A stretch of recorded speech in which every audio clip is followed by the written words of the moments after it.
मंजरियां, मंजरियों का जहाँ प्रवेश है वहां पे सखियों का भी प्रवेश नहीं है। तो ये जो मंजरियां हैं बहुत ही, कहते हैं कि बिरखट के अंदर चली जा सकती हैं और सेवा कर सकती हैं।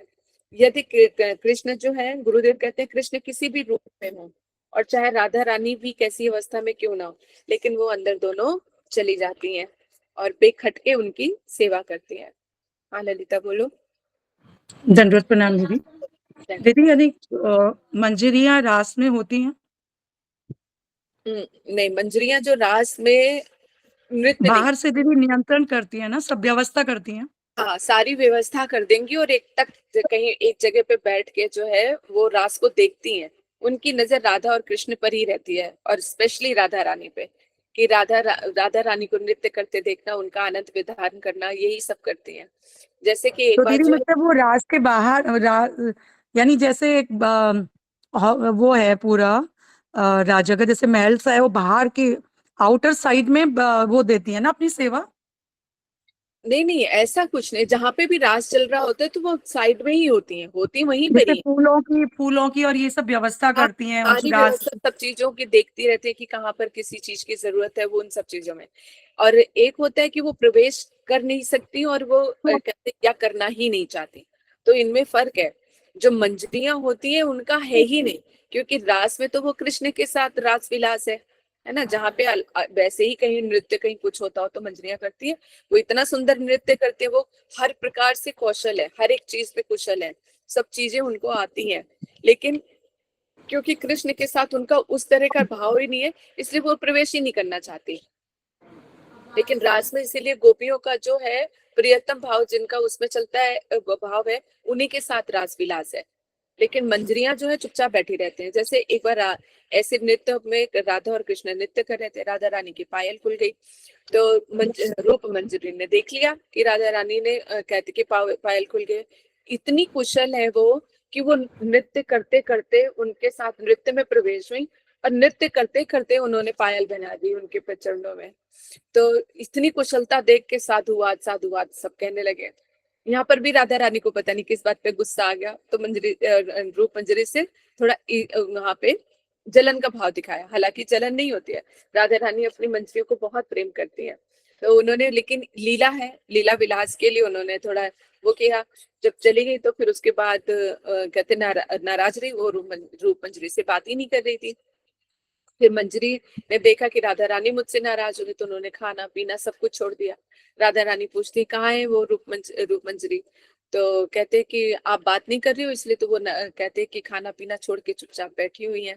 मतलब इतना सूख जाती है, अगर राधा रानी अपनी नजर फेर ले तो मंजरियों का जीना दूभर हो जाता है। राधा रानी से इतना स्नेह करती हैं, लेकिन राधा रानी भी जो है अपनी मंजरियों से बहुत प्रेम करती हैं। जब उनको पता चला कि नहीं है, तो राधा रानी गई उनके पास, मंजरी के पास, और देखा तो भर भर के आंसू मंजरी रो रही थी। तो दो हृदय से लगा के, मतलब साथ में राधा रानी भी इतने भाव विभोर हो गई और वो भी रोने लग गई। तो इतनी सुंदर सुंदर, मतलब ब्रज की प्रेम की बात ही अलग है। चाहे वो गोपियों का हो, चाहे वो कृष्ण प्रेम हो, चाहे वो राधा रानी का प्रेम हो, यह अद्भुत प्रेम है। अभी जो हम लोग कुछ कुछ सुनते हैं, क्योंकि अभी तो उस तरह का हमें अनुभव भी नहीं है, इतनी ममता ही नहीं है हमें अपने कृष्ण से, राधा रानी से, मंजरियों से, उनकी सखियों से। जो अभी हरि गुरु वैष्णव से ही नहीं है, तो फिर वो तो टॉप पर आ जाते हैं, है ना। तो पहले हम दीदी सहचरी क्या होती है भी, सहचरियां? तो उनके साथ रहती हैं हमेशा, मंजरियां ही। सहचरी और ठीक मंजरी है। सब एक ही है, सब कहते कि राधा दासी है। तो यहाँ पे जो दासी का मतलब हमें इस तरह से नहीं समझना चाहिए कि जैसे मेड सर्वेंट होती है। मेड सर्वेंट अपने आप को बना देते हैं। जैसे एक पति पत्नी जो है, पहले के जमाने में क्या कहा करते थे, हम तो अपनी पतियों की दासी हैं। दासी का मतलब वो थोड़ी ना कि मेड सर्वेंट है। दासी का मतलब होता है कि उनकी खुशी के लिए वो कुछ भी कर सकते हैं। जैसे पैसे का दास है ना, तो ये अपने इंद्रियों का दास, कि इंद्रियां ना चाहती हैं, इसी तरह से हम लोग राधा दासी हैं।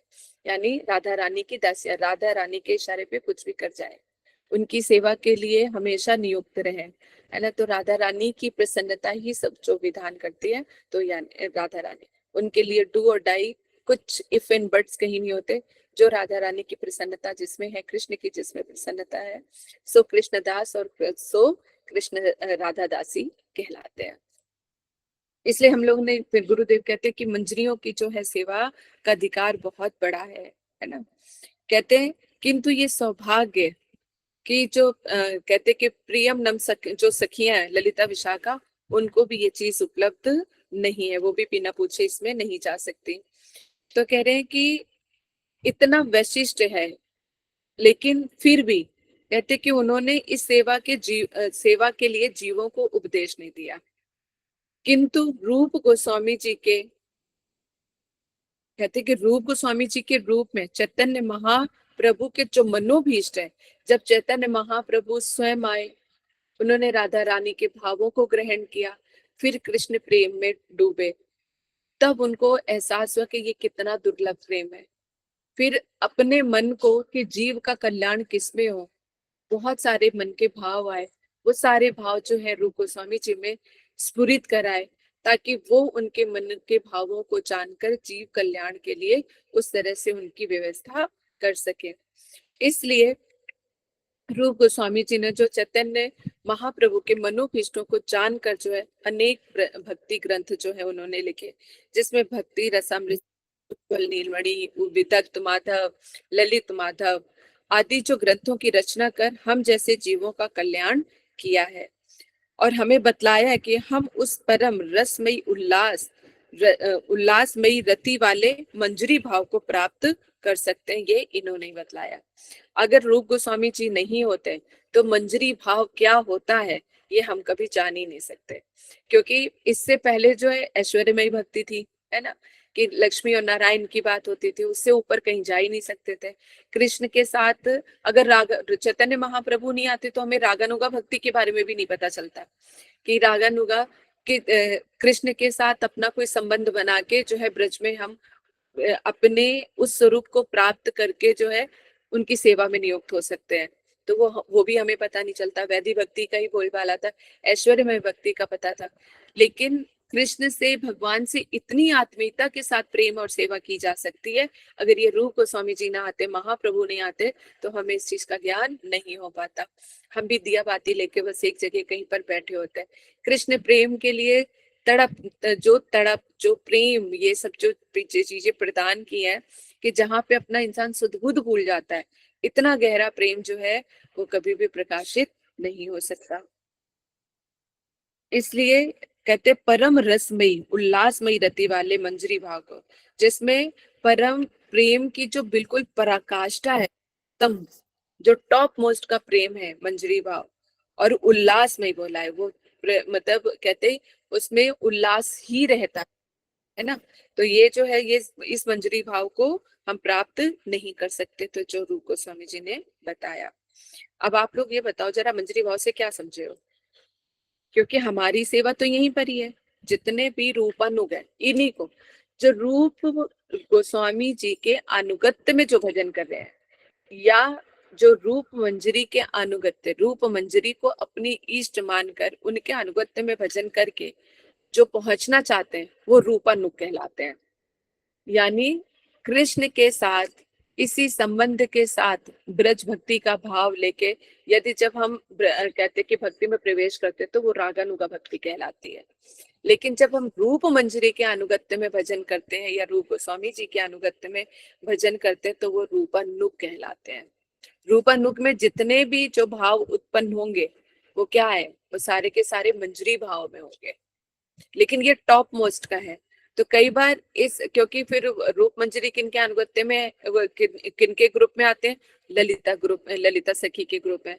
तो हमारा ग्रुप कौन सा, ललिता सखी है, और किन के अनुगत्य में, रूप मंजरी के अनुगत्य में है। तो हमारी प्रीति कहीं ना कहीं ये मंजरी भाव से ही आती है। लेकिन मंजरी भाव को समझना ही हमें बड़ा ही दुर्लभ है, कि उसमें राधा रानी की एक निष्ठता, प्रेम, उनके लिए कुछ भी कर लेना। तो अभी तो उनकी सेवा जो उनके अभी कहते कि वो है प्रतिनिधि हैं, गुरु और वैष्णव, उनके प्रति अगर हमारी प्रीति जागृत हो जाती है, तब हम कह सकते हैं कि शायद भगवान का प्रेम भी हमारे हृदय में समझ आए। जब हरि गुरु वैष्णव हमारी सेवा से प्रसन्न होते हैं, तब कहीं ये उम्मीद की जा सकती है कि शायद हमारे राधा कृष्ण भी हमसे प्रसन्न होंगे। तो बताओ जरा, मंजरी भाव क्या है, कौन बताएगा? क्योंकि जो हमारा लक्ष्य है तो वो भी तो क्लियर होना चाहिए ना, हमें समझ में आना चाहिए। ये रूप गोस्वामी जी के कितना हम सुन रहे हैं, श्रवण करें। हाँ माता कांता माता जी आप बताइए। राधे राधे। वे सभी कार्य करने जिससे राधा कृष्ण प्रसन्न रहे, उनकी हम जो भी काम करेंगे वो केवल राधा रानी के ही सेवा के लिए करें। इसको कहते हैं मंजरी भाव, जिससे वो प्रसन्न रहे। ठीक है, और कोई? हरे कृष्णा दीदी। हाँ दीदी रूप मंजरी के अनुगत्य में रहकर जो करते हैं वो रूपानुग कहलाते हैं, आपने बताया। हम्म तो फिर मंजरी भाव तो रूप मंजरी, लवन, मतलब अलग अलग मंजरियां भी अलग अलग नाम से होती है ना? हाँ, मंजरियां तो बहुत सारी हैं, तो हाँ, लेकिन जब उनमें से सर्वश्रेष्ठ बताई गई ना, तो ये लीडर तो है। रूप मंजरी, मंजरियों की जो ललिता लीडर है वो सखी, रूप मंजरी है तो ललिता सखी वाली ना, ना। जो ललिता ललिता सखी के सखी तो अनुगत्य में कर। ललिता सखी तो सखी है राधा रानी की। हाँ, तो ललिता तो सखी ग्रुप में रूप मंजरी आती हैं। हमारा मतलब ये जो ललिता सखी के विचार है, अनुगत्य में जो होती हैं वो अभी रूप तो आप मंजरी। इतना मंजरी भाव के लिए इतना समझ के चलो कि जो रूपानु कौन है, जो रूप गोस्वामी जी के या रूप मंजरी के अनुगत्य में जो उनको इष्ट करके लक्ष्य करके जो भजन करते हैं उनके अंडर में, यानी हम उनके रूप मंजरी के अनुगत्य में भजन कर रहे हैं। तो वो सारी जिनका जो है ये सब मंजरी भाव है। मंजरी भाव की सबसे एक जो सर्वश्रेष्ठ विशेषता जो इसमें ले लेते हैं कि राधा एक तो राष्ट्रीय। राधा निष्ठ होती है, वो एकांतिक राधा निष्ठ होती है। ऐसा नहीं कि मतलब राधा कृष्ण निष्ठ नहीं, राधा रानी की एक निष्ठ होती है वो। यानी जब राधा रानी की बात आएगी तो वो कृष्ण को भी पीछे छोड़ देती हैं, जो असंभव हो पाता है। वो केवल मंजरियों में ही ये चीज की है कि उनके हृदय में ही भावना नहीं आती। जैसे मान लो कृष्ण के रूप को देख के कोई भी मोहित हो जाता है, कोई भी अगर वो अपनी कृष्ण बाहें फैलाते, कौन ऐसा पागल है जो उनकी बाहों में ना गिर जाए जाके, है ना?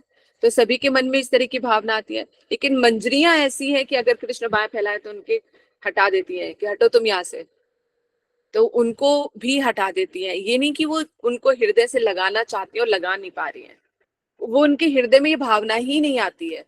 तो ये एक निष्ठता है राधा रानी की, कि उनका अगर ये कृष्ण का आलिंगन जो है हमारी राधा रानी के लिए है, ये हमारे लिए थोड़ी ना है। तो अपने लिए वो जरा सा भी नहीं सोचती हैं।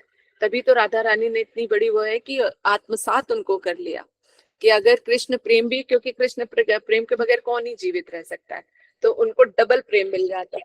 जब राधा रानी कृष्ण जो है राधा रानी को स्पर्श करते हैं तो मंजरियों को भी वहां पे वो सब चीजें अनुभव होती हैं, वो उस कृष्ण प्रेम का अनुभव कर पाती हैं। लेकिन उस कृष्ण प्रेम में जो है राधा रानी का भी प्रेम सम्मिलित होता है, क्योंकि वो राधा रानी के अंदर से होकर जाता है। जैसे एक ब्लड पाइप है ना, एक है कि डायरेक्ट लगा हुआ है जो कृष्ण का जो मतलब कृष्ण प्रेम जो है एक पाइप से दूसरे उसमें जा रहा है, दूसरे के पास किसी भी मंजिले के पास। एक है कि एक पाइप ऐसा लगा हुआ जो कृष्ण प्रेम पहले राधा रानी के पास, वो प्रेम फिर अब राधा रानी का भी प्रेम लेते हुए मंजरियों के पास जा रहा है। तो इसको आत्मसात प्रेम कहते हैं, यानी राधा रानी ने मंजरियों को आत्मसात कर रखा है। तो कृष्ण प्रेम राधा रानी अनुभव करते हैं, फिर राधा रानी जो है उस कृष्ण प्रेम को अपने प्रेम के साथ मंजरियों के पास भेजती हैं। इस तरह से उनका अनुभव चलता है। तो उस प्रेम का अनुभव मंजरियों के अलावा किसी को नहीं मिल सकता। ये एक निष्ठता की जो मंजरियां हैं, जो राधा निष्ठ मंजरियां हैं, वो उन्हीं को ही ये सिर्फ सौभाग्य प्राप्त है, किसी और को नहीं है। सबकी अपनी अपनी मंजरियां यहाँ पे। वैसे जब ऊपर के लोक में यानी गोलोक धाम में जो है, यहाँ पे छोटे और बड़ी सेवाओं का नहीं है इसको, और ना ही कोई छोटे बड़े पद का कहीं हुआ है। वहां पे मंजरियां सखियां जो कुछ है सब एक दूसरे को, राधा रानी और कृष्ण की जो है सेवा में निमग्न है। और सेवा कोई छोटी और बड़ी नहीं होती, है ना? इसलिए इसी तरह से हरि गुरु वैष्णव के प्रति भी हमें इसी तरह का भाव रखना चाहिए कि वहां पर भी जो है सेवा कोई छोटी बड़ी नहीं है। जो गुरुदेव कहते हैं उनकी सेवा सेवा है, छोटी और बड़ी को हमें नहीं समझना चाहिए। सेवा सेवा, जो गुरुदेव ने बोल दिया वही है। गुरुदेव चाहे तो चाहे नीचे बिठा दे, गुरुदेव चाहे तो चाहे व्यास गद्दी पे बिठा दे, गुरु चाहे तो पब्लिक में बिठा दे, गुरु चाहे तो अपने बगल में बिठा दे। तो गुरुदेव के प्रति हमें अपने अपने आप को समर्पित करना पड़ेगा कि जैसे गुरुदेव रखे हमें वैसे रहना है। ये गुरुदेव का समर्पण है।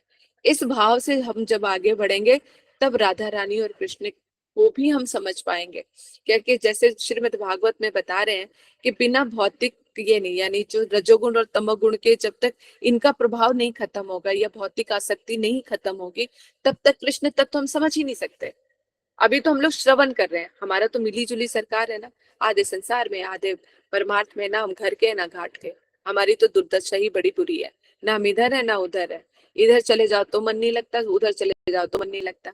यानी अगर हम प्रॉपर संसार में रहना चाहे तो भी मन नहीं लगेगा, और अगर पूरी तरह से परमात्मा में चले जाए तो घर की याद सताएगी। तो ना हम इधर के हैं ना उधर के, हम बीच में ही मरते रहते हैं, है ना।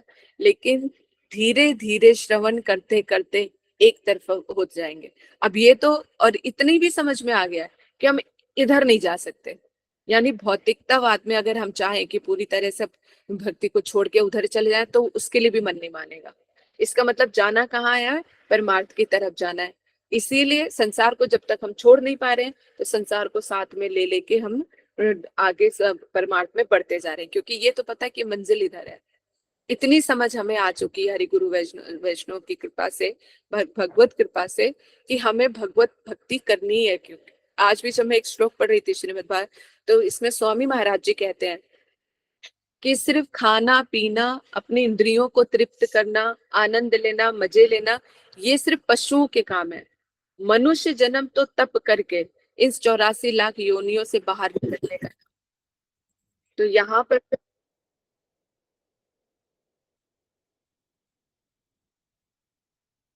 तो इसलिए जो है ये हमारा किस लिए है, एक दीदी सेकंड। हाँ, वो श्लोक आता है ना, आहार निद्रा भाई मैथुनम च हाँ, सामान्य पशुभिर समान धर्मो तो ही बस एकाधिको विशेष। तो हाँ दीदी ये जो सहचरी सखियां और गोपियां और मंजरियां, चार चार शब्द मुझे सुनाई पड़ते हैं। गोपियां तो समझ में आ गई, जो अष्ट सखियां होती हैं, फिर उनके नहीं, अलावा गोपियां, गोपी का मतलब है सारी गोपियां, ये कॉमन वर्ड है। इंक्लूडेड मंजरियां।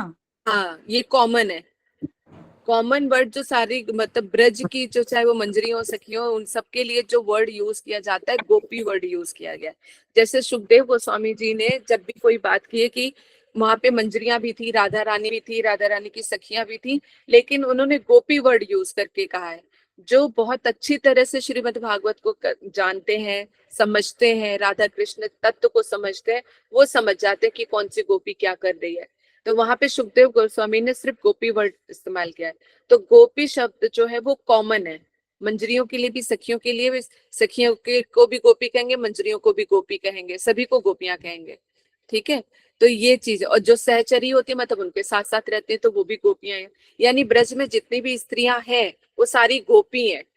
अब उसमें भी कोई प्रौढ़ा है, कोई बड़ी है, वो छोटी है, बड़ी है, ये एक अलग अलग है, वो उसमें आगे का विभाग है, लेकिन गोपियां वो सब है। ब्रज में तो जितनी दीदी स्त्रियां सॉरी वो दीदी, सब थोड़ा सा गोपी। मेरे को क्लियर करा दीजिए।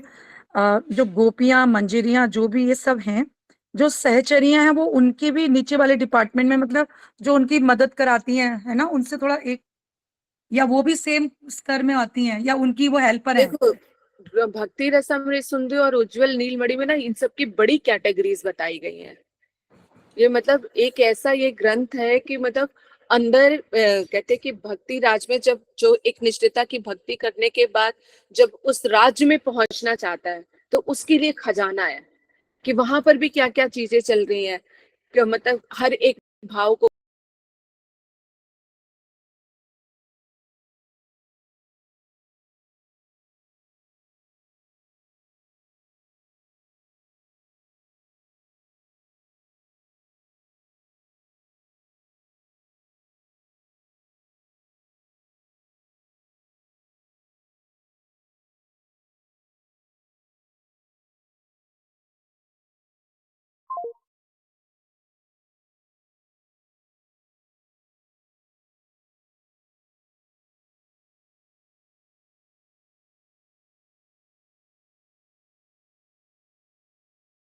दीदी दीदी आपके कराएंगी भरोसे रखे तो हुए। भागवतम पूरा तभी पढ़ेंगे ना, वो हो ही नहीं पा रहे हैं तो कैसे होगा दीदी? हाँ, मतलब वही चीज है कि क्या क्या चीज उठाए। और मुझे कई बार मैं भी ना इधर उधर उसमें लगी हूँ। जैसे अब भागवती आने वाली है तो मुझे उधर की भी तैयारी करनी है। कई बार मुझे लगता है सिर्फ अगर यही चीज में एक ही, पता नहीं गुरुदेव क्या चाहते हैं क्या नहीं चाहते, अगर इसी में नियुक्त हो जाऊं फिर तो मैं इसी का टाइम टेबल बना लूं कि 1 घंटे में कहते कि ये वाला ग्रंथ है, 1 घंटे में ये होगा, तो 3-4 घंटे इसमें दिए तो खुद का भी भजन हो गया और दूसरे भी जो कथा में आए उन्होंने भी सुन लिया, उनके भी इतने सारे ग्रंथ चलने लग जाए तो वो भी लगता है। तो लेकिन यहाँ पे तो गुरुदेव ने इतने अपने सारे भक्तों को उसमें सेवा में लगा रखा है कि कोई कौन सा ग्रंथ चला रहेगा, तो सबको सब कुछ कहीं ना कहीं मिल रहा है, एक इंसान वो नहीं कर पा रहा।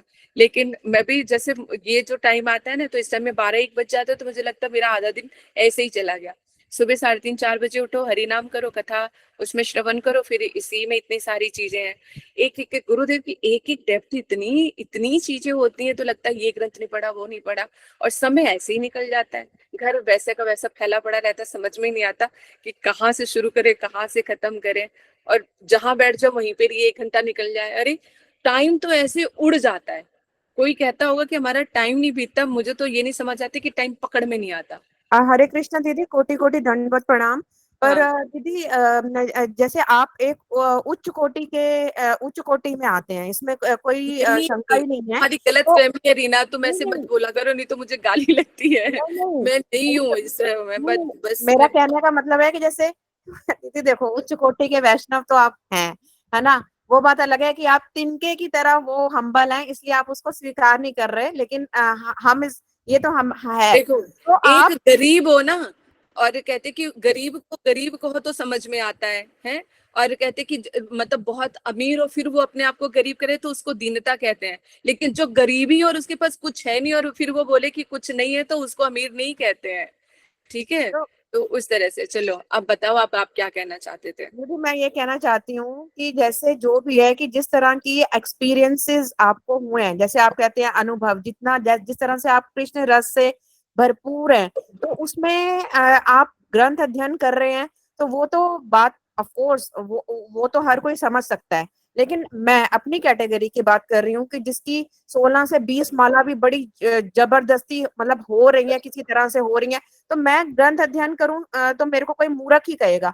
वो इसलिए क्योंकि पहले मैं उस कोटि तक तो पहुंच जाऊं जहां पर मेरी 32 माला बड़े आराम से और पूरे अनुभव के साथ हो, और उसके बाद मैं हरि कथा भी श्रवण करूं। उसके बाद मेरे पास जो समय बच रहा है उसमें मैं ग्रंथ अध्ययन कर रही हूँ। और अगर मैं ये सोच रही हूँ कि मैं दूसरों को शिक्षा भी दे दूं, तो मैं महामूर्ख हूँ, है ना। तो पहले मैं उतना उस स्तर पे तो पहुंच जाऊं। नहीं, देखो क्या है कि देखो अगर किसी बच्चे ने नर्सरी क्लास में है वो, ठीक है, और उसने ABCD सीख ली, उसको पूरी जेड तक आ गई है, तो अगर उसको जेड तक की ABCD में कमांड है तो वो ABCD सबको सिखा सकता है। इसी तरह से जब हम भक्ति में प्रवेश करते हैं, जिस चीज में वो मतलब प्रतिष्ठित हो जाता है, हरि नाम में, कुछ कृष्ण तत्व में, किसी भी चीज के बारे में जितना भी उसको पता है और उसमें उसके लिए वो श्योरिटी है, तो वो किसी दूसरे को बताए, तो उसमें ये नहीं सोचना है कि हमें कहते कि हम इसको सिखाएं। हमें ये देना है कि जो रस मुझे मिल रहा है मैं इसको भी दे दूं, ये भाव देके करना है कि जैसे गुरुदेव ने मुझ पर कृपा की, शायद इन 2-4 शब्दों से इसका भी कल्याण हो जाए, तो हमें वो बता देना चाहिए। हम, क्योंकि मैंने पता नहीं जब कथा शुरू की थी ये क्या है, ये पता नहीं कहीं सुना था, तो गुरुदेव शायद किसी को कह रहे थे कथा करने के लिए कि तुम कथा बोलो, तो उसने ये बोला कि गुरुदेव मैं तो अभी इस लायक नहीं हूँ कि मैं कथा कर सकूं। तो गुरुदेव ने बोला कि ये डिसाइड मुझे करने दो कि तुम किस लायक हो, तुम्हें तो जो कहा है सो तुम करो। तो इसी से मतलब गुरुदेव की कृपा, और इस चीज से हमें ये पता चलता है कि ये गुरुदेव की दी हुई संपत्ति है। कब हमको किसनी कितनी बांटनी है ये गुरुदेव निर्धारित करते हैं। इसलिए अगर कभी ऐसा मौका मिले तुम्हें, या कभी कोई ऐसी उसमें लगे कि कुछ बताने से किसी का कुछ कल्याण हो सकता है, तो बताओ। ये मत सोचना कि हमें कितना आता है और कितना नहीं आता है, लेकिन जितना बताओ शुद्ध और श्रद्धा युक्त होके अपना। बस अगर यहाँ पे गलती आ जाएगी यदि हमने अपना पांडित्य झाड़ना शुरू किया, या उस चीज पे हम ये करें कि मुझे कितना ज्ञान है और कितनी अच्छी चीजें हैं जो मैं इसको बता रही, तो अगर उस चीज का भाव लेकर करेंगे तो सब व्यर्थ हो जाएगा। लेकिन हाँ, उसके कल्याण के लिए कि जितना जो कुछ भी पता है और सामने वाले लेने भी में भी इंटरेस्टेड हो, अगर उसको पता चल लगे कि हाँ, अगर हमारे कुछ बताने से उसको ये आ रहा है कि ये तो अपने आप को पता नहीं क्या समझ रही है, तो वहीं पर ही कट ऑफ कर दो। क्योंकि प्यासे को पानी पिलाना है हमें, यानी सुकृतिवान जीव को हमें बताना है। जहां पर जिसको थोड़ी सी जिज्ञासा दिखाई दे, वहां पे हम ये अपना सारा उड़ेल सकते हैं। लेकिन जहां पे जिज्ञासा नहीं, तो उनको बताने की कोई जरूरत नहीं है, क्योंकि वहां पे मजाक का पात्र ही बनेंगे। तो इसलिए सेवा के लिए हरदम तैयार रहो। ये मत सोचना कभी कि हमें कितना आता है और कितना नहीं आता। जितना आता है, जो भी आता है, उसको धड़ल्ले से पूरे कॉन्फिडेंस के साथ बताओ। ये तो निश्चित ही है कि राधा कृष्ण मिलेंगे ही मिलेंगे, उनकी सेवा में नियुक्त है। तो जैसे एक छोटा सा बच्चा है, उससे पानी बोलो तो आधा लुढ़काता पिड़ाता जो है, छोटी सी गिलासी में लेकर पानी आता है, एक बूंद भी लेकर आया, लेकिन पिया तो सही। तो उसने अपनी सेवा की। तो जहां पर है, हम जिस भी उसमें है, कहते हैं कि स्तर में है, वहीं पर ही रह के हमें सेवा करनी है। इसलिए सेवा से कभी पीछे नहीं हटना है हमें। ठीक है। हाँ जी दीदी। यशोदा जी ने काफी देर से हाथ खड़ा कर रखा है, बताइए आप कुछ कहना चाहती है या गलती से? हरे कृष्णा दीदी, धन्य प्रणाम। जो आपने पूछा था ना वो मंजरी भाव, तो उसमें तब बता रही थी कि अच्छा, चलो तो रूप बताइए। गोस्वामी के अनुगत्य में भजन होता है, तो वो मंजरी भाव होता है। ये तो हाँ, ये चीजें तो मैं बता रही हूँ। तो लेकिन जो विशेषता बात क्या बताई कि मंजरियां जो है राधा निष्ठ होती है, एकांतिक राधा निष्ठ होती है। यानी राधा रानी ही उनके लिए सर्वस्व होती, वही उनकी स्वामिनी होती है। और अपने आप को जैसे किम को कहते किम करूँ, तो कि मैं क्या करूं क्या करूं, उनके अंदर 24 घंटे यही चलता रहता है कि मैं ऐसा क्या करूं जिससे राधा रानी जो है प्रसन्न हो जाए। ये टॉप मोस्ट का है। तो जो टॉप मोस्ट मंजरी भाव के जो सतगुरु है, हमें कुछ भी दे सकते हैं, सखा भाव भी दे सकते हैं। जैसे जैव धर्म में दिखाई देता है कि उनके दो शिष्य थे, एक विजय थे और एक वज्रनाभ थे शायद। उनके तो दो दो उनके थे, उनमें से एक सख्य भाव के थे और एक मंजरी भाव के थे। तो उन्होंने, गुरुदेव ने दोनों को उनको भाव प्रदान किए। तो जो मंजरी भाव के जो सतगुरु हैं, वो कुछ भी दे सकते हैं, क्योंकि वो टॉप मोस्ट पे जाता है, उनसे बढ़कर कहीं कुछ और नहीं है। तो ये मंजरी भाव के टॉप मोस्ट, जहाँ पे दुनिया कृष्ण के लिए पागल है, राधा कृष्ण की सेवा के लिए करते हैं सब। लेकिन जो कृष्ण प्रेम की भी को भी छोड़ दे, जो कृष्ण को भी छोड़ दे राधा रानी के लिए, तो वो टॉप मोस्ट मंजरी भाव है। तो ये मंजरी भाव जिस जिसके हृदय में उदित होता है, ये स्वतः ही आएगा राधा रानी के लिए। अभी हमारी मिली जुली सरकार है। अभी हमें कृष्ण, राधा रानी, उनके सखा सखिया सब पसंद आते हैं, सब अच्छे। दीदी, हाँ ठीक यही है? बात है। तो भजन आपको वहां तक लेकर जाएगा। धीरे धीरे भजन में ऑटोमेटिकली आप उसमें ही रमते चले जाओगे, और फिर लगेगा कोई मुझे बस ये वाली कथा सुनाए, कोई बस ये वाली यहाँ तक पहुंचे। तो वो भजन आपको वहां तक पहुंचाएगा। निशा नंदा जी, आप कुछ कहना चाहते हो? अच्छा, गलती से हो गया। ठीक है, तो इसको बोलते हैं कि भक्ति रसामृत उज्जवल। हाँ जी, राधे राधे राधा दीदी। राधे राधे। वो मैंने म्यूट ही नहीं खोला था। राधा दीदी, मेरा क्वेश्चन थोड़ा डिफरेंट है। मैं ये पूछ रही थी, मेरी भागवत की डेट निकाल दो। ठीक है,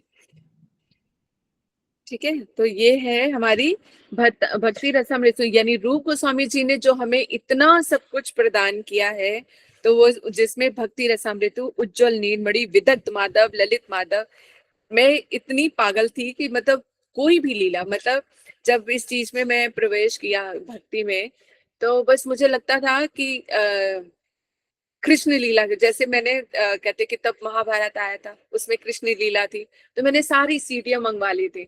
और उसमें से जो बचपन में ना वो वाली जो लीलाएं थी, जन्म लीलाएं, वो सारी निकाल दी। बचपन की लीलाओं में कोई इंटरेस्ट नहीं आता। जब कृष्ण बड़े हो गए ना, तो उन सारी लीलाओं में मुझे बस मतलब कृष्ण को बोलते हुए देखना ही मुझे इतना अच्छा लगता था।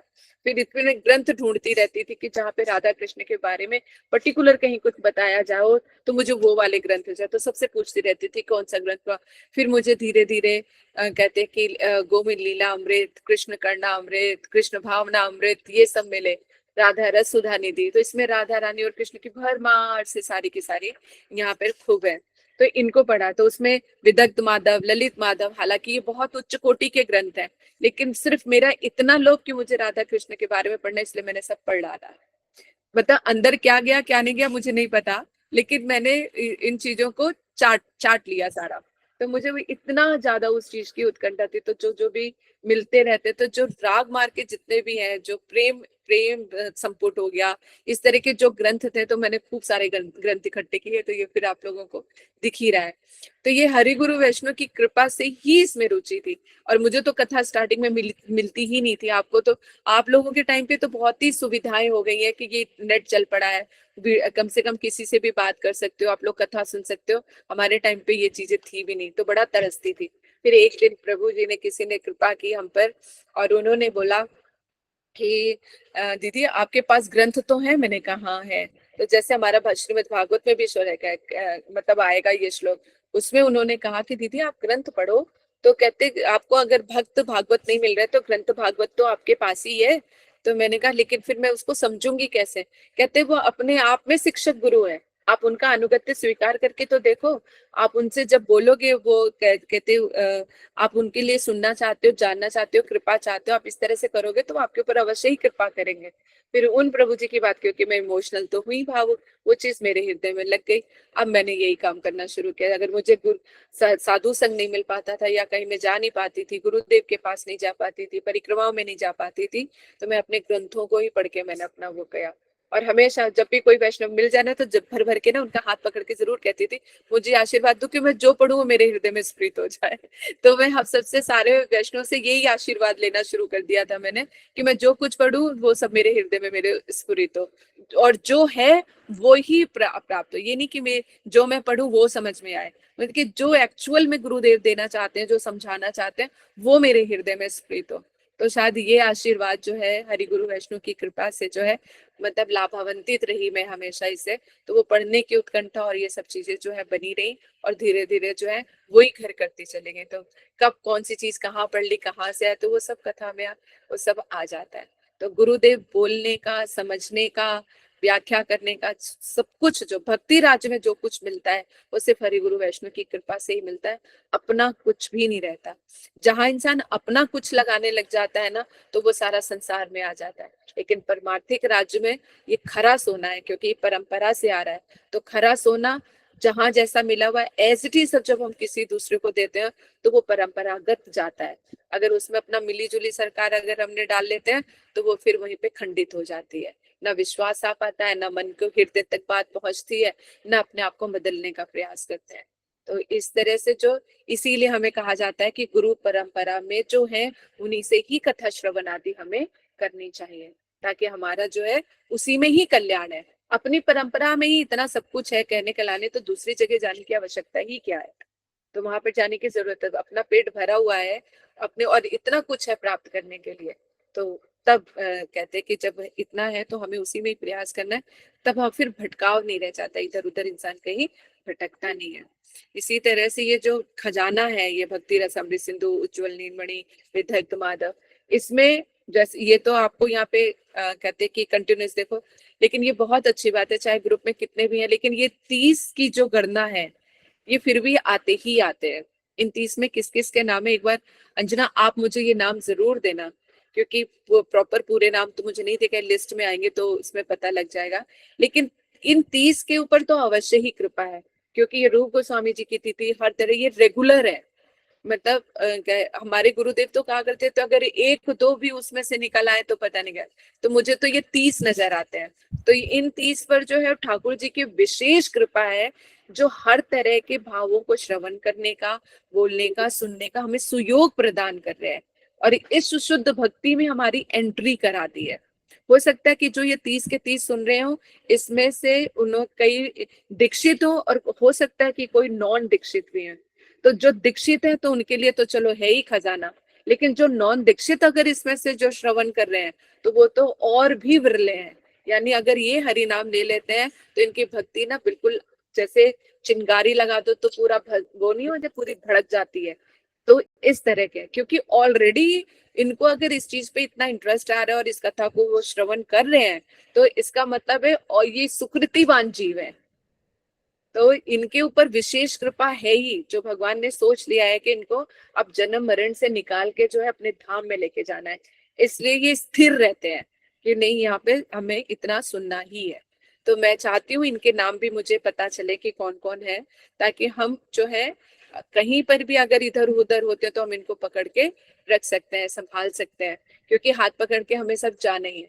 एक एक साथ इन सब चीजों को हमें लेके चलना है, और मतलब शरणागत होकर ही चलना पड़ेगा कि जो नियम जो चीजें समझाई जाती है तो हमें समझना है कि हम एक दूसरे का हाथ पकड़ के सहारा बन के हमें गोलोक धाम तक जाना है। यानी जब तक सिद्धि प्राप्त नहीं हो जाती, यानी जिनको हम पुकारते हैं वो सामने ही ना आए तो क्या ही फायदा है हमारे इनका होने का।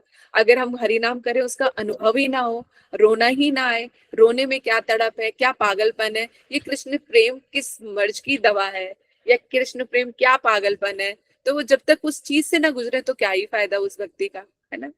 तो वह कहते हैं जो खाए तो उसका स्वाद भी आना चाहिए। इसलिए हाँ। अगर हम कृष्ण प्रेम की भक्ति कर रहे हैं तो हमें स्वाद भी आना चाहिए। हरे कृष्णा दीदी।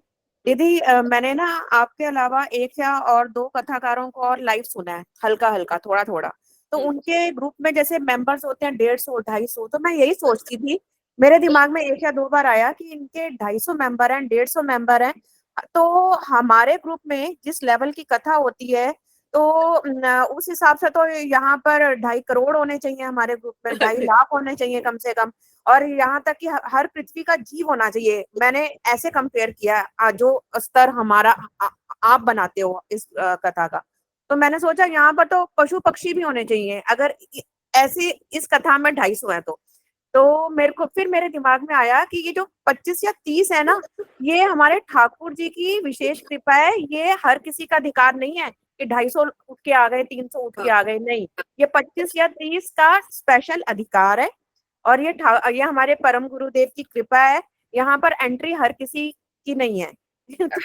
मुझे ये ऐसा क्योंकि लगा। जाने अनजाने, क्योंकि जो अभी स्टार्टिंग की लेके कथा में चल रहे तो ग्रुप वालों को ऐड करने के लिए बोलते हैं, सारा सब कुछ है।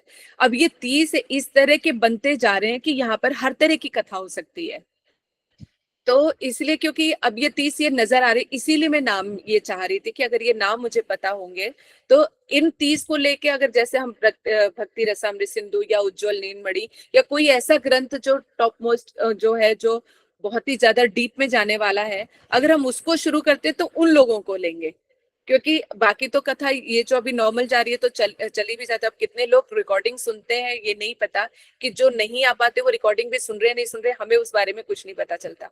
लेकिन ये जो 30 हमेशा प्रेजेंट रहते हैं, तो इनकी एटलीस्ट है कि जब कभी इस तरह का कोई ग्रंथ हम शुरू करें तो कर सकते हैं, क्योंकि यहाँ पर जाने अनजाने, क्योंकि हर एक जीव जो है ना, पता नहीं जिस भाव में आके बैठ के कथा करते हैं, या मुझे जिस चीज की मुझे भूख है तो मैं वो चीज लेती हूँ, खाती हूँ, और आप लोगों से वो सब चीजें हो जाती हैं। तो गुरुदेव ने अपने आप ही वो सब लोगों को डिवाइड कर रखी, कौन कहाँ पे जाएगा, क्या क्या करेंगे।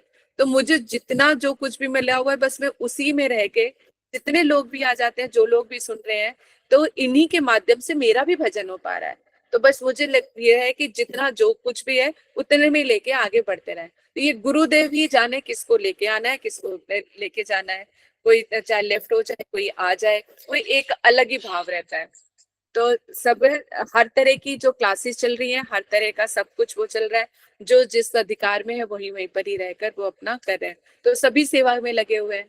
तो इसलिए जो ये मैं हमेशा नोट करती हूँ, तो ये 30 31 ये जो है आ जाते हैं, इसका मतलब विशेष कृपा तो है ही, क्योंकि रूप गोस्वामी जी के बारे में सुनना, और कहते हैं कि जब हम कभी कभी इतने डीप तत्व भी ले लेते हैं, कृष्ण तत्व हो गया, चाहे राधा तत्व हो गया, प्रेम संपुट हो गया, जो इतनी ज्यादा उत्कंठा के साथ फिर भी कंटिन्यूस में जुड़े रहना, क्योंकि ये डेली हो रही है हमारी क्लासेस मंडे टू फ्राइडे, इसमें जुड़े रहना, ये विशेष कृपा तो झलकती है, इसलिए है।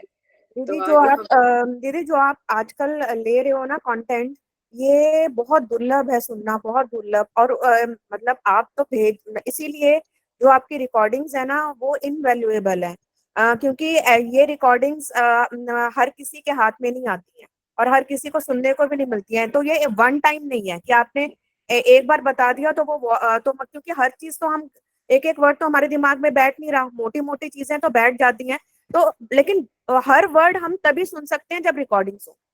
बिल्कुल, क्योंकि गुरुदेव की जो कथा आती है ना वो 20 मिनट्स या 30 मिनट्स की होती है, आप यकीन नहीं मानोगे, वो 20 मिनट्स को सुनने में मुझे 1 घंटे से ऊपर टाइम लग जाता है, क्योंकि आप लोगों के लिए भी, क्योंकि अगर मुझे सिर्फ सुनना हो तो मैं सिर्फ सुन भी लूं, लेकिन आप लोगों के लिए बताना होता है, तो उसमें कोई भी, क्योंकि गुरुदेव का एक एक शब्द में भी इतनी गहराई है कि मैं वो सारा नोट डाउन करती हूँ। कई बार क्या, स्पेशली मैंने डायरी ही गुरुदेव के लिए बना ली है, तो वो मेरे लिए भी परमानेंट एक तरह से नोट्स बनते हैं, क्योंकि गुरुदेव के एक, जैसे यहाँ पर उन्होंने बोला कि ये परम रसमयी उल्लासमयी रति, दिमाग में भी नहीं आएगा अगर ये मैं सुनूंगी ना और फिर उसके बाद बताऊंगी, तो रसमयी तक ही रह जाएगा, उल्लास रति तो दिमाग से ही निकल जाएगा, क्योंकि हम वो प्रॉपर वो पूरी चीज, इतना तो दिमाग शार्प नहीं है कि जो सुना और एकदम याद रह जाए, उसमें से सार रूप ही निकल के आएगा। यानी 20 मिनट या 30 मिनट की सुनिए, 1 घंटा लगा के सुनिए, उसमें से मैं आपको 10 मिनट की कथा बता पाऊंगी, लेकिन जो ये मैं नोट डाउन कर लेती हूँ, तो एक शब्द में मुझे फिर 1 घंटा लग जाता है उसको एक्सप्लेनेशन करने में, क्योंकि गुरुदेव के शब्दों में गुरुत्व इतना है। आज मैं गुरुदेव से यही बोल रही थी, क्योंकि इसी रूम में बैठ के करती हूँ, सामने चित्रपट भी गुरुदेव का है, तो मैं गुरुदेव से जब मैं लिखने में बार बार उसको कहते पीछे ले जाके सारे वर्ड्स को करना, मैंने कहा गुरुदेव आपके शब्दों में होता ही एक है कि अपना शब्द मिला के मैं एक लाइन को पूरा नहीं कर पाती हूँ, जो गुरुदेव के वर्ड है उन्हीं वर्डों में इतना कुछ छिपा होता है, तो बस लगता है कि जो कुछ भी मिले तो बिल्कुल एज इट इज ही मिले, ताकि वो उस चीज को हम अच्छी तरह से समझ पाए कि उल्लासमयी रति क्या है, परम रसमयी क्या है। जब परम रसमयी देखते हैं तो पता चलता है कि इससे ज्यादा उज्जवल जो है या रसमय, इससे ज्यादा नहीं हो सकता, क्योंकि उसके आगे परम लग गया, यानी रस कोई बढ़कर है तो ये परम रस है, तो वो मंजरी भाव को यहाँ पर बताया। जैसे मैं चाहे किसी भी भाव की कुछ भी मेरे हृदय में, लेकिन अब मुझे ये पता है कि मंजरी भाव बिल्कुल टॉप मोस्ट का है, क्योंकि हर एक जीव का अपना अधिकार है। कृष्ण ने अपनी सेवा के अनुसार वो पोटेंसी हमारे अंदर छोड़ दी है। जैसे एक बच्ची जो होती है वो बच्चे को जन्म दे सकती है, लेकिन जब वो बड़ी होगी, उसके बाद शादी हो गया, तो उसका जो प्रोसेस है वो बहुत लंबा है, लेकिन पोटेंसी है। इसी तरह से कृष्ण प्रेम जो है हमारी, उसकी पोटेंसी जो है, कृष्ण सेवा की पोटेंसी हमारे अंदर है। जब हम गुरुदेव से मिलते हैं, वो हमारे उस पोटेंसी को खाद पानी देते हैं, तो वो वृक्ष बन के जब खड़ा होता है, पहले छोटा सा बीज बनेगा, फिर उस अंकुरित होगा, फिर इस तरह धीरे धीरे जब वृक्ष का रूप लेता है, तब हमें पता चलता है अरे क्या वस्तु है। तो अब जाके इसीलिए होता है भाई कि भक्ति ऐसी भी भक्ति होती है जो सब कुछ भुला दे, संसार से जो विरक्त कर दे। भगवान के रूप और गुण लीलाओं में इतनी शक्ति है, लेकिन हमें इन सब चीजों का आभास ही नहीं हो पाता है।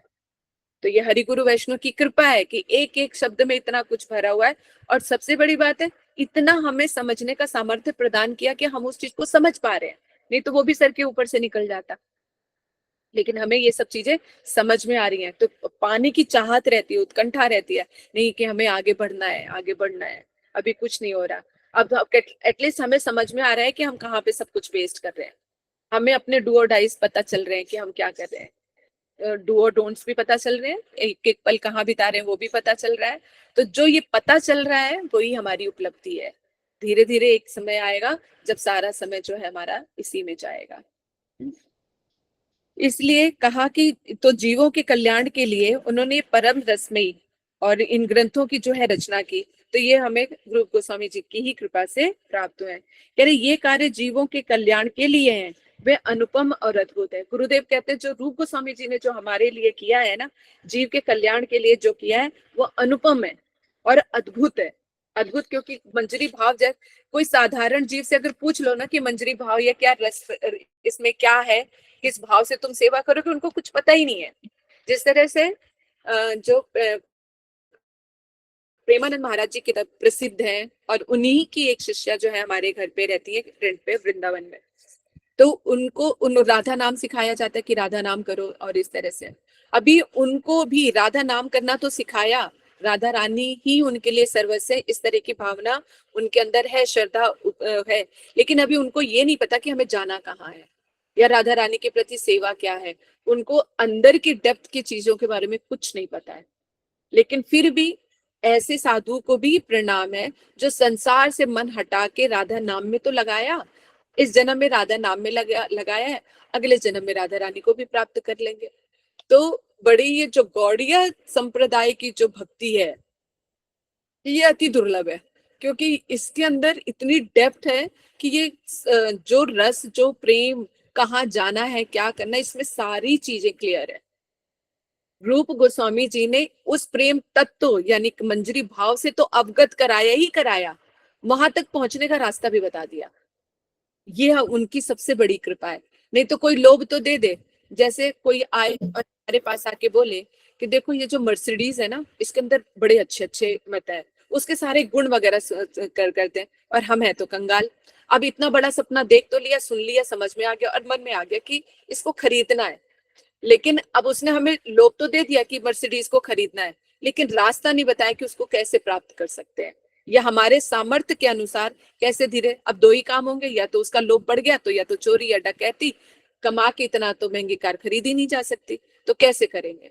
तो इसी तरह से जो ये टॉप मोस्ट की भक्ति बताकर रूप गोस्वामी जी ने वहां का रास्ता भी दिखा दिया कि हमें उसकी उपलब्धि कैसी होगी।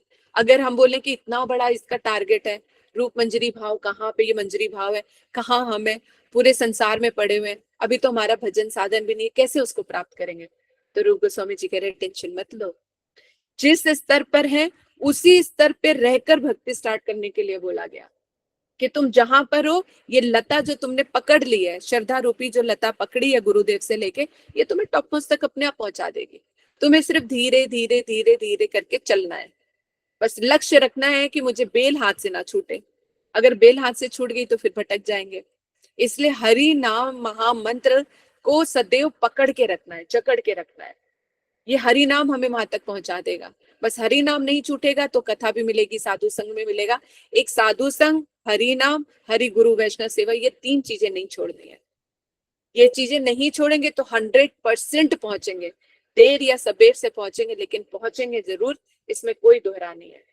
और ये चीजें अगर श्रद्धा भाव भक्ति से ही करेंगे, सेवा में भी हम नियुक्त रहेंगे, तो फिर हमारे मन में काम क्रोध लोभ तो आएंगे। श्रीमद् भागवत का श्लोक में बता रहा है।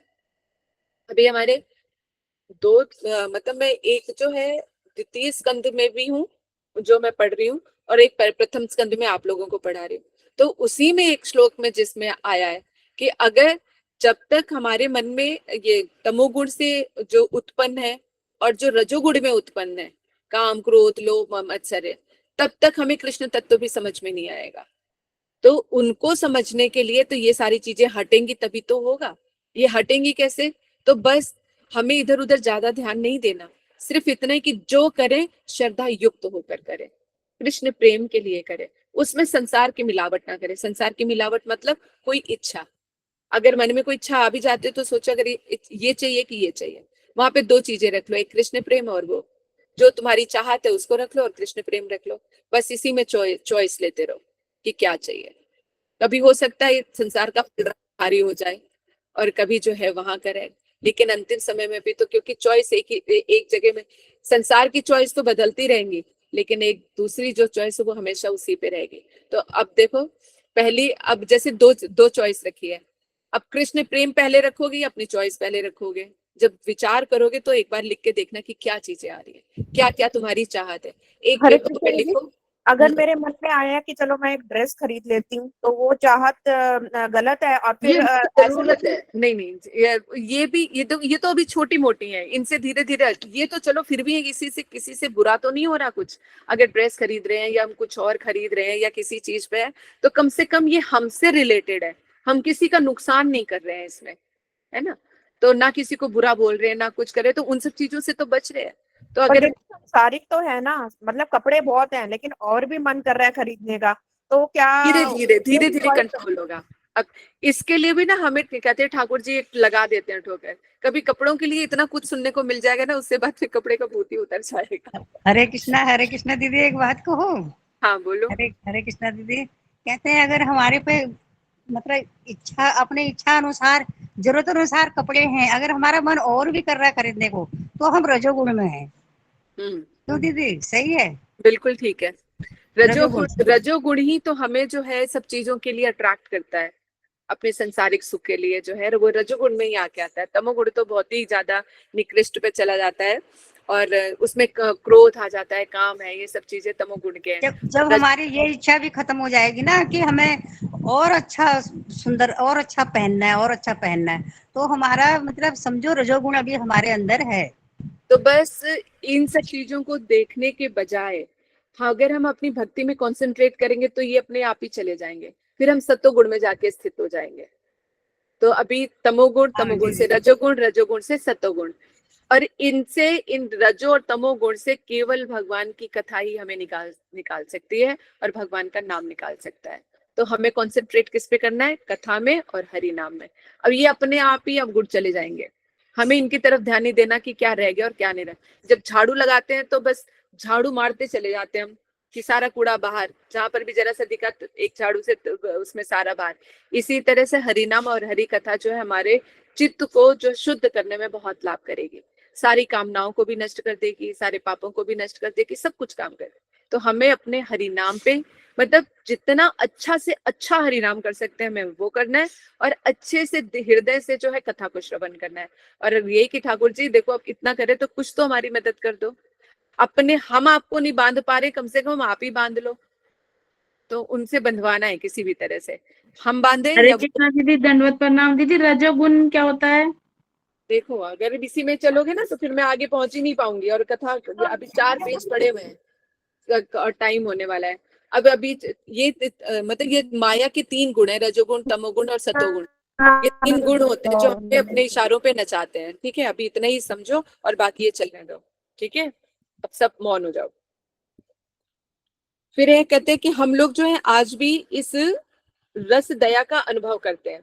तो गुरुदेव यहाँ पे कह रहे हैं कि अगर ये कहते कि रूप गोस्वामी जी नहीं होते तो हमें कुछ भी लाभ नहीं होता, यानी टॉप मोस्ट की भक्ति पे मंजरी भाव का हमें दिखाया और हमें रास्ता भी बताया कि किस तरह से हमें भजन वहां पे करना चाहिए। तो कह रहे हैं आज भी इस दया का, गुरुदेव कहते हैं कि मैं इस दया का आज भी अनुभव करता हूँ।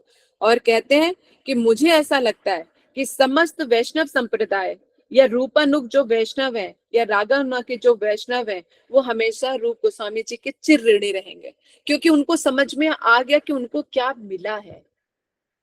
रूप गोस्वामी जी की कौन उनकी महिमा को समझ पाएगा? जो जानेगा कि क्या दिया है। जैसे हमारे गुरुदेव है, गुरुदेव ने हमें क्या दिया है, अगर उस चीज की कद्र होगी ना तो गुरुदेव की कद्र जो है अपने आप ऊपर बढ़ जाएगी, क्योंकि उनसे जो गुरुदेव ने दिया वो कहाँ किसी ने दिया हमें। ऐसा भी कृष्ण प्रेम हो सकता है, ऐसी भी कृष्ण भक्ति हो सकती है, ऐसा भी अपने कहते कि भगवान से प्रेम, भगवान से कुछ ना चाह के भगवान को भी प्राप्त किया जा सकता है। वो केवल हरि गुरु वैष्णव से ही पता चला।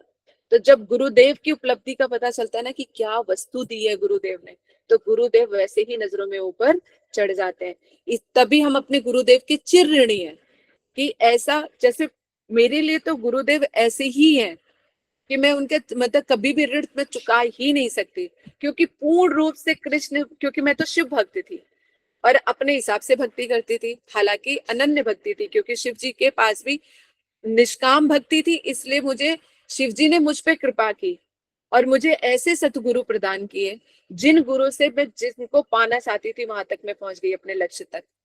तो मेरा तो कृष्ण के साथ इस तरह का कोई लेना देना था ही नहीं, हालांकि मैं उनको पसंद ही नहीं करती थी। पसंद ना करते हुए भी पता नहीं वो कैसे मुझे अपनी भक्ति फिर भी करा ही लेते थे। पसंद नहीं करती थी तब भी पता नहीं क्यों जन्माष्टमी का व्रत रखती थी। ये पागल ही बन होता है, ना जाने क्यों उनके लिए मेरे मन में कभी कभी कुछ होता था, लेकिन मैं फिर भी उनको पसंद नहीं करती थी। मतलब या ये कह लो कि ऊपर से तो मैं उनको पसंद नहीं करती थी, अंदर का मुझे पता नहीं था। इस चीज का अनुभव किसने कराया? गुरुदेव ने। गुरुदेव ने एक ऐसी वस्तु मुझे प्रदान कर दी जिसके बारे में मैं कुछ अनभिज्ञ थी बिल्कुल। तो ये मेरे लिए बिल्कुल नई वस्तु थी, कृष्ण प्रेम, जो गुरुदेव ने मेरी झोले में डाल दी। और अब जो है, अब उस प्रेम को गुरुदेव ने जो दिया उसको समझाया और वो चीज तत्व मेरे हृदय में उतारा, जो मैं उस चीज को पकड़ के बैठ गई, समझ गई। यही सबसे बड़ी गुरुदेव की कृपा है, जिसके मैं चिर ऋणी रहकर भी गुरुदेव का कभी ऋण उतार नहीं सकती, क्योंकि जो उन्होंने वस्तु दी थी मेरे लिए बिल्कुल अनभिज्ञ थी। और उस वस्तु को प्राप्त करने के बाद लगा कि दुनिया में अब कोई वस्तु ही नहीं रह गई प्राप्त करने के लिए। इसीलिए मुझे ये अपना आखिरी जन्म महसूस होता है कि बस एक कृष्ण मिल जाए तो मुझे और किसी जन्म से कोई लेना ही देना नहीं है। फिर जैसे जैसे स्तर भी बढ़ता जाएगा भक्ति का, तो वहां पे लगेगा कि कृष्ण चाहे 100 जन्म भी लेने पड़े तो कोई गिला शिकवा नहीं, लेकिन बस इस स्थिति तक पहुंच जाए जो जिनको जन्म जन्म से नहीं देखा तो कम से कम एक नजर भर के तो देखें कि कृष्ण नाम लो और वो आंखों के सामने आ जाए। इतनी प्रीति तो हो जाए, है ना, इतनी प्रीति तो बस हो जाए। तो इतना प्रेम हमें प्रदान कर दे इतना गुरुदेव हम पर कृपा कर दें कि जिसको हम स्मरण कर रहे हैं, याद कर रहे हैं, नाम कर रहे हैं, वो बस हमारे सामने आ जाए। इस मंत्र में या हमारे भक्ति में इतनी शक्ति हो कि खिंचे हुए कृष्ण चले आए। जैसे राधा रानी है ना, तो कृष्ण कहीं पर भी डोल रहे होते हैं, अगर उनकी मंजरियां दिख जाती हैं ना, तो कृष्ण को कहते हैं अरे राधा रानी, तुरंत जो है खींचे चले आते हैं। तो बस इसी तरह से हमारे मुख से कृष्ण नाम लिखे और राधा रानी और कृष्ण का भी हृदय हमसे मिलने के लिए तड़प उठे और वो हमारे सामने कृपा करने के लिए हमारे पास आए, क्योंकि हम तो अभी जा नहीं सकते वहां तक, उनको ही हमारे पास आना पड़ेगा। तो इस तरह का दर्द, ऐसा सामर्थ्य, ऐसा प्रेम हमारे हृदय में उत्पन्न हो, ताकि फिर चाहे वो कोटि जन्म हमें यहाँ रखे या वहां रखे, क्या ही फर्क पड़ता है। गोलोक धाम में रखें, प्रकट लीला में रखें, या इस संसार में भी रखें, सेवा करवाते रहे अपने। अगर उनकी से, क्योंकि सेवा छोटी बड़ी नहीं होती है, चाहे उनके धाम में, गोलोक धाम में जाएंगे तो वहां पर भी सेवा कर रहे हैं, प्रकट लीला में जाएंगे तो वहां पर भी सेवा कर रहे हैं, और यहाँ पर भी है तो भी उनकी सेवा कर रहे हैं। तो सेवा में कोई भेद नहीं है। बस अभी कहाँ पे कमी आ रही है, तारतम्य की देखा नहीं। अभी श्री विग्रह के रूप में अगर बोले कि कृष्ण को क्या कभी देखा नहीं, अनुभव नहीं किया, तो ये भी नहीं कह सकते। कृष्ण को देखा है। कैसे देखा है? कृष्ण नाम देखा है। नाम और नामी में कोई भेद नहीं है। तो अभी वो कृष्ण शब्द रूप में हमारे सामने प्रकटित है, श्री विग्रह के रूप में हमारे सामने प्रकटित है। उनको स्पर्श भी किया है हमने, है ना। श्री विग्रह को स्पर्श करते हो तो वो तुम्हारा स्पर्श है। जीवा में कृष्ण नाम ले रहे हो तो कृष्ण जो है, जीवा भी तो स्पर्श कर रही है ना, तो कृष्ण को भी हम स्पर्श कर रहे हैं, लेकिन उसका अनुभव नहीं हो रहा है ना। तो बस ये अनुभव ही, अगर हम ये सब कुछ आ जाए तो हमारी संपत्ति हमें प्राप्त हो जाएगी। तो यहाँ तक तो जाना है, इसलिए हमें बड़ी कड़ी मेहनत करनी है, बड़ी सतर्कता के साथ हमें जो है भजन करना है। ठीक है, तो इसलिए कह रहे हैं कि हम जो है चिर ऋणी रहेंगे। तो गुरुदेव एक श्लोक बोलते हुए कहते, यम कलीर शरीर न धरत, यानी अगर रूप गोस्वामी जी नहीं आते तो इस प्रेम रूपी जो मटकी है या उसका, इसके कपाट को कौन उघाड़ता, ये प्रेम रस क्या होता है ये कौन जानता। तो ये सब रूप गोस्वामी जी की ही कृपा है। यदि रूप गोस्वामी नहीं आते तो ब्रज प्रेम की महानिधि स्वरूप ब्रज प्रेम के कपाट और कौन खोलता, है ना। कह रहे अगर वो नहीं आते तो ब्रज प्रेम की जो महानिधि है ना, तो महानिधि क्या है? मंजरी भाव, राधा रानी की जो सेविका, जो दासी भाव है, राधा दासी का भाव कहाँ से प्राप्त होता? प्रेम की जो ब्रज की जो प्रेम की रीति है, उससे कौन हमें वाकिफ कराता? हमें कुछ पता नहीं चलता कि यहाँ की रीति रिवाज क्या है, किस तरह का प्रेम है। इस महानदी जो महानिधि स्वरूप ब्रज प्रेम है, उसके कपाट कौन खोलता? ये केवल हमारी रूप गोस्वामी जी की कृपा है, जिनकी कृपा से ये प्रेम हमें प्राप्त हुआ है। औपत्य भाव में किसका प्रवेश होता? औपत्य भाव में तो वो प्रवेश हो ही नहीं सकता था, एक्स्ट्रा मैरिटल अफेयर है। यानी पारकीय भाव जो यह संसार में इतना निकृष्ट है, वही भाव कृष्ण के लिए सबसे ज्यादा सर्वश्रेष्ठ भाव है, पारकीय भाव। क्योंकि पारकीय भाव में रहकर कृष्ण से प्रेम कोई दुर्लभ व्यक्ति ही करता है, जो केवल ब्रज में ही सिर्फ उपलब्ध है, कहीं और नहीं है। किसी धाम में, किसी वैकुंठ में, कहीं पर भी, किसी भी लोक में ब्रज के अलावा, वृंदावन के अलावा ये औपत्य भाव, ये पारकीय भाव कहीं पर भी उपलब्ध नहीं है। और यही वो वस्तु है जहां पे रह के कृष्ण को सर्वश्रेष्ठ सेवा जो है प्रदान की जा सकती है। तो हम लोग कितने सौभाग्यवान हैं कि हमें जो है टॉप मोस्ट की सेवा मिली है, जो अति अति अति दुर्लभ है। तो ये हमारे लिए, मतलब क्या ही बोलूं कि हम क्या थे और हमारी झोली में क्या डाल दिया गया। बस जो झोली में डाला गया है उसकी उपलब्धि करनी है हमें, कि क्या अमृत स्वरूप हमें मिला है। तो कहते कि अगर ये ना होते तो कैसे ही पता चलता कि ये पारकी भाव क्या होता है, उसमें किसका प्रवेश होता, कौन जानता मथुरा और वृंदावन की क्या महिमा है ना। और कौन ब्रज की कृष्ण के प्रति भजन की रीति को कौन जानता, कृष्ण को कैसे लुभा सकते हैं, कैसे रिझा सकते हैं, कैसे उनको वश में किया जा सकता है, ये कौन बताता हमें। राधा माधव उनके विशुद्ध प्रेम, राधा रानी और कृष्ण का जो विशुद्ध प्रेम है, उसको कौन समझता। जब तक हम उसमें खुद ना उतरे तब तक कैसे राधा रानी और कृष्ण के प्रेम को समझेंगे हम। जब हम खुद प्रेम करेंगे तब हमें समझ में आएगा राधा रानी और कृष्ण का क्या प्रेम है, किस तरह की उत्कंठा रहती है, किस तरह का भाव रहता है, किस तरह की की लालसा है, ये सब कुछ हमें कैसे पता चलेगा? जब हम उसमें उतरेंगे। तो ये हमें कह रहे कैसे पता चलता? गोपियों का औपत्य भाव, ब्रज रीति, ये कौन जान सकता था? ये सब जो है गौर महाप्रभु की कृपा से, रूप गोस्वामी जी की कृपा से ही हमें ये सब कुछ प्राप्त हुआ है। कह रहे रूप गोस्वामी जी की कृपा की प्रभाव से ही हम ये सब चीजें जो है जान पाए हैं, खुद भी जानते हैं और दूसरों को भी जना देते हैं। और दूसरी बात, फिर एक और मतलब श्लोक बोलते हैं गुरुदेव, प्रिय स्वरूपे वत्सत स्वरूपे प्रेम स्वरूपे करके एक श्लोक है जो गुरुदेव ने बोला है। उसके एक ही लाइन में लिख पाई क्योंकि इतना गूढ़ है ये, किसी कहाँ से लिया गया है वो अगर मुझे कभी मिला तो इसके लिए, लेकिन जो गुरुदेव ने इसका जो बताया है वो मैं आपको बताती हूँ। ये जो लिखा है कवि कर्ण कपूर जी ने लिखा है, गोस्वामी जी ने। तो श्री रूप गोस्वामी जी के चरित्र का वर्णन करते हुए श्लोक को उन्होंने लिखा है। तो यहाँ पे बताया जो प्रिय स्वरूप है का मतलब रूप गोस्वामी जी की महिमा को प्रकाशित करते हुए, उनके चरित्र के बारे में, उनके व्यक्तित्व को प्रकाशित करते हुए लिखा है। प्रिय स्वरूप का मतलब कि रूप गोस्वामी जो है वो सबके बड़े प्रिय हैं, जो बहुत प्रिय हैं, महाप्रभु के प्रिय हैं।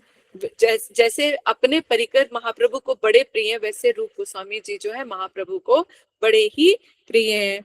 वैते यानी महाप्रभु के परम श्रेष्ठ है। रूप गोस्वामी जी की को जो महाप्रभु की कृपा जो है रूप गोस्वामी जी पर कहते बरस रही है, परम श्रेष्ठ है, बड़े ही अत्यंत प्रिय है उनके। प्रेयस स्वरूप है, यानी श्री रूप गोस्वामी जो है प्रेम के ही स्वरूप है, क्योंकि शुद्ध प्रेम की परिभाषा इन्होंने बताई, शुद्ध भक्ति की परिभाषा इन्होंने बताई, और शुद्ध टॉप मोस्ट प्रेम क्या है उसके बारे में बताया, और वहां पर जाने का रास्ता भी हमें बताया है। कह रहे सहजादी रूपे, इसका मतलब क्या? स्वाभाविक रूप से ही मनोयोग स्वरूप वाले हैं। जो भी उनके अंदर गुण है वो स्वाभाविक तौर पे ही है ना। उनका मुख्य रूप से कौन से बोलते हैं? निजान रूप है, महाप्रभु के अनुरूप है। जो महाप्रभु के अंदर जितने सारे गुण है ना, वो सारे के सारे गुण जो है रूप गोस्वामी जी पे भी प्रकाशित होते हैं। इस प्रकार अपने विलास स्वरूप रूप गोस्वामी प्रभु जी ने भक्ति रस शास्त्र का विस्तार किया है।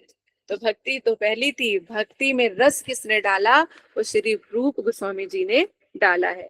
उनके हृदय में प्रेरणा की थी, जिनसे इन ग्रंथों की रचना किया। और कैसे किया? कह रहे कि जितने बड़े बड़े प्रेम ग्रंथ लिख डाले, इतने जो हमें भजन की रीति, प्रेम की रीति जो समझा डाली, ये सब कैसे हुआ? तो कह रहे प्रयागराज में जो है महाप्रभु जी ने श्री रूप गोस्वामी जी को 10 दिन वहां पे बैठ के शिक्षा दी थी, जहाँ पे महाप्रभु और रूप, देखो अब इसीलिए रूप गोस्वामी जी के एक एक शब्द हमारे लिए बहुत बढ़कर हो जाते हैं, क्योंकि महाप्रभु उनको साक्षात शिक्षा दे रहे हैं, यानी स्वयं भगवान बैठ के दे रहे हैं। और ये है भी कौन है? रूप मंजरी है ना, राधा रानी की सिखिया। तो इनके शब्दों का गुरुत्व तो है। जब हमें ये पता चल जाए ना कि कौन बोल रहा है, अगर एक अनजाना कोई कुछ बता रहा है तो हमें इतना फर्क नहीं पता चलता, लेकिन जिसको हम जानते हैं अगर वो बता रहा है तो एक मन में इंटरेस्ट आ जाता है, जरा देखे तो सही कि वो क्या कह रहा है। इसी तरह से जब रूप गोस्वामी जी और राधा रानी की मंजरी है, रूप मंजरी है, महाप्रभु की कृपा पात्र है, महाप्रभु स्वयं कृष्ण है, जब वो कोई बात करे तो उनके शब्दों का गुरुत्व और भी बढ़ जाता है। तो जितनी जैसी श्रद्धा वैसा उतना गुरुत्व, वैसे ही तुम्हारे हृदय में वो सारी चीजें स्फुरित होती हैं। तो कहा यहाँ पे उन्होंने 10 दिन वहां पे बैठ के शिक्षा दी, और उन्होंने कहा परावाट शून्य गंभीर भक्ति रसा सिंधु, तुम्हारे चरे तार कही एक बिंदु। तो कह रहे कि ये रस जो है, कह रहे कि आर पार रहित, सीमा रहित, ये जो कृष्ण प्रेम है ना, इसकी कोई सीमा नहीं है, अत्यंत गहरा है। उसमें से मैं जो तुम्हें एक बिंदु चखाने के लिए संक्षेप में बतला रहा हूँ। यानी यहाँ पे क्या है? परावाट शून्य गंभीर भक्ति रसा सिंधु, ये भक्ति प्रेम जो क्या है? एक रस का सागर है। मैं तुम्हें जो है कृपा करके जो एक बूंद सिर्फ चखाने के लिए, ताकि तुम उसका स्वाद चख लो तो तुम्हें पता लग जाए कि ये क्या वस्तु है। तो इसलिए कह रहे हैं कि जो प्रेम रस का सिंधु है उसमें से मैं तुम्हें एक बूंद जो है वो चखा रहा हूँ, बतला रहा हूँ।